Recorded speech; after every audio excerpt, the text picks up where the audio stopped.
Bismillahirrahmanirrahim.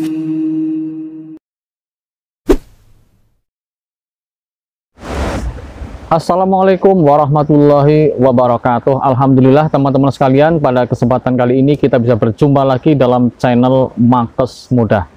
Teman-teman sekalian, di saat musim penghujan seperti ini tentu banyak nyamuk-nyamuk yang berkembang biak ya, khususnya untuk daerah-daerah yang di situ banyak terdapat tempat-tempat penampungan air. Apakah itu sesuatu yang memang sengaja kita buat penampungan air, seperti penampungan air untuk mandi, untuk persiapan keperluan rumah tangga kita, ataupun penampungan air yang tidak kita sengaja, misalnya kaleng bekas, bambu yang menghadap ke atas ya, sehingga di situ tertampung air, kemudian drum-drum atau pot bunga dan sebagainya.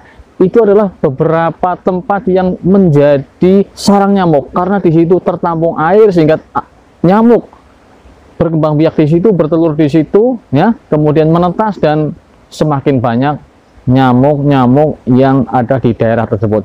Dan sangat berisiko kalau nyamuk yang berkembang biak tersebut adalah nyamuk yang bisa menyebabkan demam berdarah. Oleh karena itu teman-teman sekalian, pada kesempatan kali ini akan saya sampaikan tentang bahaya demam berdarah ya, penyebab demam berdarah, yang insya Allah akan kita sampaikan secara berurutan. Yang pertama teman-teman sekalian, demam berdarah adalah demam yang terjadi secara tiba-tiba.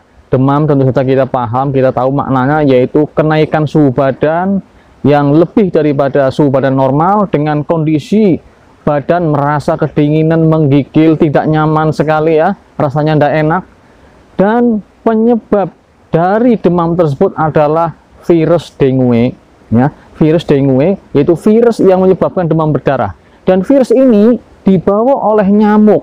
Nyamuknya bernama nyamuk Aedes aegypti ataupun nyamuk Aedes anopheles ya, Anopheles atau Anopheles ya. Ini adalah nyamuk yang membawa virus dengue, yang ini merupakan penyebab dari terjadinya penyakit demam berdarah. Teman-teman sekalian, apa sih gejala orang yang kena demam berdarah? Mungkin ketika ada keluarga kita, nauzubillah min dzalik ya, atau siapapun tetangga kita mengalami demam, maka hati-hatilah ketika muncul gejala-gejala seperti ini. Yang pertama adalah demam tinggi terjadi secara mendadak tanpa diketahui, dia tidak sedang sakit tipes atau sedang sakit mungkin hepatitis, tapi dia dari kondisi sehat kemudian menjadi sakit panas, demam yang tiba-tiba, maka hati-hatilah, ini adalah bagian dari tanda demam berdarah. Kemudian yang kedua, mengalami sakit kepala, ini juga bagian dari demam. Secara ini masih umum sebenarnya. Kemudian ada ruam kulit, nah ini adalah bagian dari tanda yang khas ya. Walaupun tidak mesti orang yang terkena demam berdarah mengalami ruam kulit atau kulit mengalami bintik-bintik berwarna merah seperti ini ya.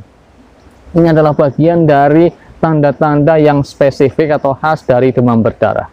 Jadi di samping demam, kulitnya mengalami ruam ya. Kemudian ada gejala lain yang juga masih bersifat umum, yaitu mual, bahkan sampai muntah. Nah, ketika orang ini mengalami hal seperti itu, maka dia akan mengalami gejala atau tanda yang lain, yaitu keletihan.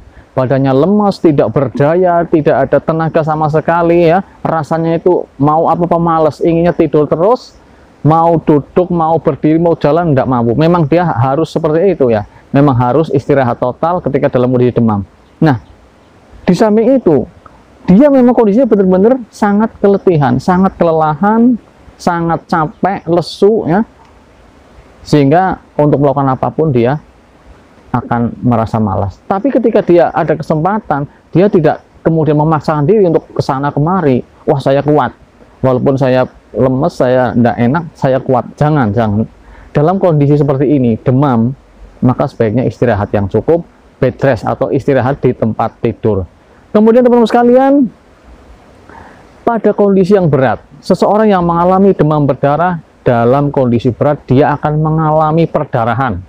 Perdarahan yang sering terjadi adalah terjadinya mimisen atau epistaxis, yaitu keluarnya darah lewat hidung. Baik dia mungkin diawali dengan bersin, atau tiba-tiba saja, tiba-tiba dia gatal begini, ada rasa tidak nyaman, keluar darah. Ini pada kondisi yang sudah termasuk kondisi yang berat ya. kadang juga terjadi perdarahan di gusi, tiba-tiba ada perdarahan ya, ludahnya merah, atau muntahnya juga ada darahnya, berahnya ada darahnya, sudah termasuk kondisi yang sudah sangat harus diperhatikan, harus dirawat benar-benar di rumah sakit ya. Kalau seperti ini tidak ada lain, dia harus di rumah sakit, tidak boleh rawat jalan, sehingga akan mendapatkan penanganan yang lebih tepat. Nah teman-teman sekalian, lebih jelasnya lagi ketika seorang sedang mengalami demam dengan kondisi atau tanda-tanda seperti itu, ketika dia masuk ke rumah sakit atau fasilitas kesehatan, dia akan diperiksa. Kalau demamnya kurang dari kalau demamnya kurang dari 5 hari, dia akan dicek laboratorium dengan cek NS1 ya. Kalau memang benar-benar dia mengalami demam berdarah, dia NS1-nya positif atau reaktif. Nah, kalau sudah demam di atas 5 hari, maka ada pemeriksaan yaitu ICTDB, yaitu pemeriksaan untuk mengetahui apakah dia benar-benar positif demam berdarah atau tidak. Ketika dicek ICTDB, dia akan mengalami IgG-nya bisa positif bisa negatif, tapi IgM-nya akan reaktif atau positif ya. Kalau IgG itu menunjukkan dia sudah pernah demam berdarah pada waktu lalu. Misalnya dia IgG, cek ICTDB, IgG-nya positif, berarti IgG berarti dia pernah ada riwayat demam berdarah pada waktu yang lalu. Nah ketika IgM-nya positif juga, berarti dia pernah dan sekarang sedang mengalami demam berdarah atau terinfeksi virus dengue tersebut pula. Nah teman-teman sekalian, itulah tanda-tanda demam berdarah dan penyebabnya.